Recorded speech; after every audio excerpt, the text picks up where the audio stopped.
So the Seagull goes on the offensive, but the expert diver hangs on. The gull is at risk of drowning. And the mink delivers a bite, aiming to damage vital nerves. The bird gets a chance to escape. He can't get airborne.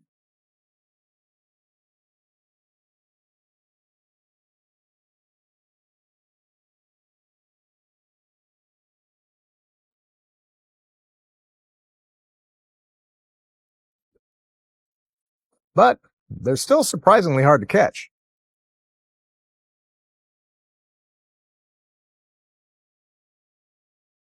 In an ocean where you must make the most of any opportunity,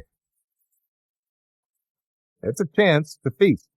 The char who survive the onslaught venture beyond the river mouth and into the path of a much larger predator.